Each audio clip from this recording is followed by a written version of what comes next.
पहले इस कॉलेज का कैंपस टूर देख लेते हैं, उसके बाद इस कॉलेज का रिव्यू करते हैं पूरा डिटेलिंग में।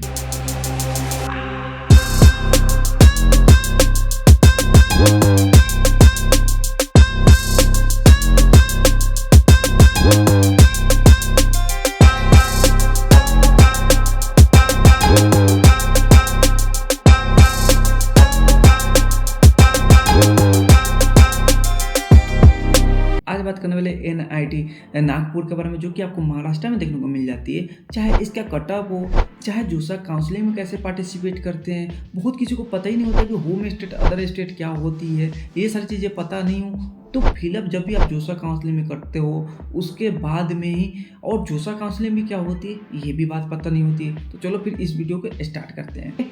तो हम बात करते हैं कि जो इसका जो फुल फॉर्म होता है नेशनल इंस्टीट्यूट ऑफ टेक्नोलॉजी, जो कि होती है नागपुर में, एस्टेब्लिश जो हुई थी 1960 में हुई थी। तो कैसे तो बहुत ज़्यादा ओल्ड कॉलेजेस है, आप उनके दे सकते हो। इसकी जो शॉर्ट फॉर्म में जो आती है, कहीं भी नाम लिखी हुई तो VNIT लिखी हुई आती है, ठीक है ना। लोकेशन की बात करते हैं नागपुर आपको महाराष्ट्र में देखने को मिल जाती है। यहाँ कैंपस एरिया की बात करें तो आपको 215 एकड़ में आपको देखने को मिल जाती है ये, ठीक है। तो कह सकते हो बहुत बड़ा है, ठीक है ना, एक कॉलेज के लिए बहुत बड़ा होती है, ठीक है ना।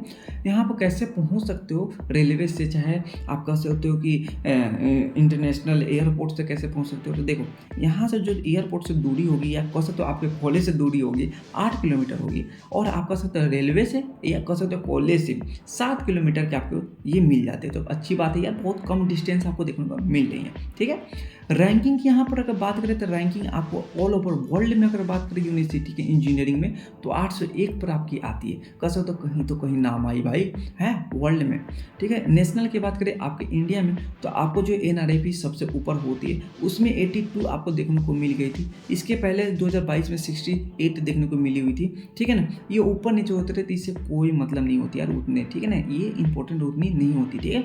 उसके बाद आती है सबसे मेन आती है कि एलिजिबिलिटी भैया।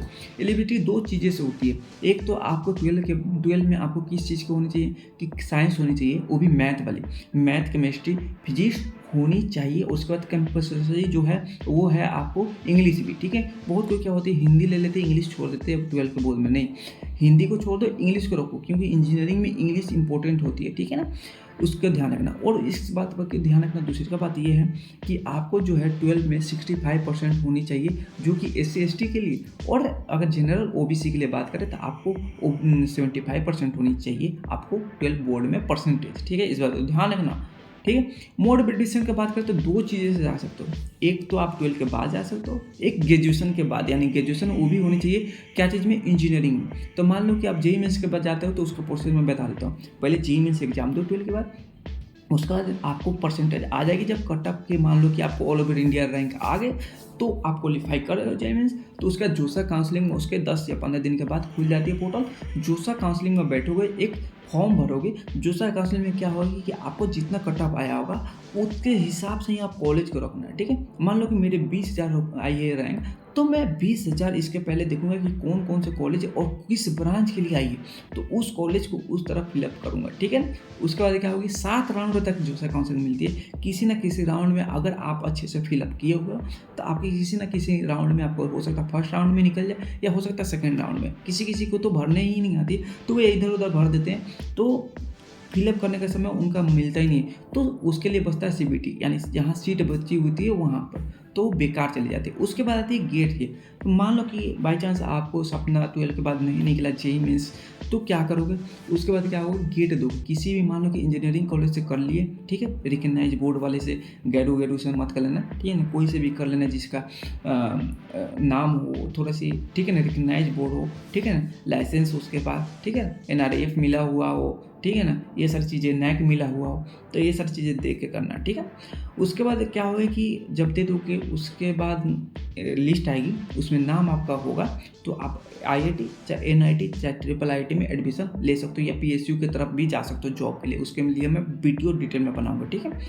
कोर्स की अगर बात करें यहाँ पर तो देखो हम लोग मेनली जो बात करने वाले BTech के बारे में बात करें, पर MTech PhD यहाँ पर और सारी कोर्स भी यहाँ पर देखने को मिल जाती है। पर हम लोग जो मेनली बात करेंगे वो BTech के बारे में बात करेंगे, चूँकि 4 साल की होती है BTech आपको, ठीक है ना, यहाँ पर, ठीक। बीटेक यहाँ पर 4 साल की होती है और इसमें 8 सेमेस्टर देखने को मिल जाती है। भैया ये 8 सेमेस्टर आप क्या कह रहे हो? 4 साल में आपको 8 सेमेस्टर देखने को यानी 1 साल में 2 सेमेस्टर, यानी 1 साल में कितने मंथ होती है? 12, यानी 6 आपको डिवाइड कर दो तो 6 मंथ का होती है एग्ज़ाम, तो 1 सेमेस्टर कहा जाता है उससे। उसी तरह 1 साल में 2 सेमेस्टर आपको देखने को मिल जाती है। यहाँ पर केमिकल इंजीनियरिंग हो गई, सिविल इंजीनियरिंग हो गई, कंप्यूटर साइंस इंजीनियरिंग हो गई, इलेक्ट्रिकल इंजीनियरिंग हो गई, electronics communication engineering, mechanical engineering हो गई, माइनिंग इंजीनियरिंग हो गई। ये सारी चीज़ें ब्रांच आपको देखने को मिल जाती है। 1-2 और है भाई इंजीनियरिंग की, ठीक है ना। यहाँ पर एक BR के भी देखा जाता है 5 साल के, जो आप उस समय ले सकते हो, या JEE में से उस समय भर रहे हो उस समय भी आप देख कर उसमें भर सकते हो, ठीक है। उसके एग्ज़ाम अलग से होता है, ठीक है।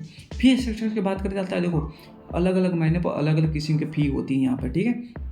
तो इस बात को ध्यान रखना कि फ़ी आपको जो है, मान लो कि आपको जो इनकम है पापा की 5 लाख से ज़्यादा है, ठीक है, तो ये फ़ी भी करनी पड़ेगी। अगर 1 लाख से लेकर 5 लाख के बीच में है आपके पापा की पर साल की कमाई, तो आपको ये फ़ी देनी पड़ेगी, यानी 2 लाख रुपये तक आपको देखने को मिल जाती है। यहाँ पर अगर बात करें तो 5-5.5 लाख रुपये तक 4 साल में आपको देखने को मिलेंगे। ये टोटल मैंने 4 साल के लिखा हुआ, 8 सेमेस्टर वाइज देना पड़ता है, यानी semester by semester, 1 semester, 2 semester, 3 semester, इस तरह देखने को मिल जाती है, ठीक है। SC/ST की बात करें तो आपको देखो SC/ST में अगर हो तो उसके लिए आप क्या करोगे, सर्टिफिकेट SC/ST का बनवा, कास्ट सर्टिफिकेट, उसका बाद ये अप्लाई करोगे तो वो आपको 50,000 में ही 4 साल के हो जाएंगे। समझ रहे हो बात की? 4,500 रुपया पर सेमेस्टर को देखने को मिलते हैं, ठीक। उसके बाद यहाँ पर मैंने किस चीज़ के लिए कितने फ़ी लगेंगी ये सारी चीज़ें मैंने लिख दिया हूँ, और टोटल यहाँ पर लिख दिया पर सेमेस्टर वाइज, ठीक है। यहाँ पर हॉस्टल की अगर बात करें तो आपको 4 साल में 3-3.5 लाख रुपए तक देखने को हॉस्टल फी आपको देखने को मिल जाती है। और किस चीज़ के लिए लिया जाता है हॉस्टल की अगर बात करें पर सेमेस्टर के, आपको 23,000 रुपये देखने को मिल जाता है, बॉयज़ के लिए और गर्ल्स के लिए अलग लिख दिया, ठीक है। यहाँ पर मेस के लिए देखा जाए तो एडवांस पर सेमेस्टर 16,000 देखा जाए, टोटल फी देखा जाता है आपको 3,91,000 रुपये गर्ल्स के लिए, बॉयज़ के लिए 4 लाख रुपये आपको देखने को 4 साल की अगर बात करें, 4 साल में आपको इतना फी हो लगेगी। यहाँ पर कटअप की अगर बात करें यहाँ पर, तो मेल के लिए जो जेंडर होती है, 2 चीज़ इसमें मैंने बताया। एक होती है, मैं हर वीडियो में बता देता हूँ आपको, कि एक होती है आउट स्टेट, एक होती है होम स्टेट। आउट स्टेट उससे कहा जाता है, मान लो कि आप रहने वाले हो निवासी दिल्ली के, और आप चाहते हो कि बिहार में मेरे को मिल जाए अच्छी NIT, ठीक है। तो उसमें क्या होगा कि आपको बिहार में 12 के बोर्ड दिए होंगे, तो होम स्टेट वहाँ को हो जाएगी, ठीक है। अगर मान लो कि आप बिहार से हो और दिल्ली में के बोर्ड से दिए हो, तो आप रहने वाले हो जाओगे कहाँ के? दिल्ली के, ठीक है। तो होम स्टेट आपका कहाँ पर जाएगा? दिल्ली। आप हो बिहार के, बट आप दी हो 12 कहाँ से? 12 दी हो कोटा से, तो क्या होगा? कोटा का आप होम स्टेट हो गए, यानी राजस्थान का आप होम स्टेट हो गए। सिर्फ 12 की आपको बात कर रहा हूँ, आपको 10th देने की ज़रूरत नहीं है, इस बात को ध्यान रखना। तो होम स्टेट उससे क्या होगी फ़ायदा, कि आप जिस स्टेट का दिए हो उसमें आपको अगर ज़्यादा रैंक भी है तो आपको ब्रांच मिलने की कम रहेगी, ठीक है ना, मिल जाएगी एकदम से। और वहीं अगर वो चाहेगा कि यहाँ पर मिले, तो उसके लिए ज़्यादा कम से कम कटअप लाना पड़ेगा उसको, तब जाके मिलेगी, ठीक है। इसको भी ध्यान रखना। सिविल इंजीनियर की बात करें यहाँ पर, तो होम स्टेट के लिए आपको 23,000 मतलब देखने को मिल गए थे, सॉरी 23,000 कह रहा हूँ मैं, 2 लाख इतना देखने को ऑल ओवर वर्ल्ड के बात करें, इंडिया के रैंक बता रहा हूँ। OBC ABC में आप देख लेना कि कितना निकाल पाओ, ठीक है ना।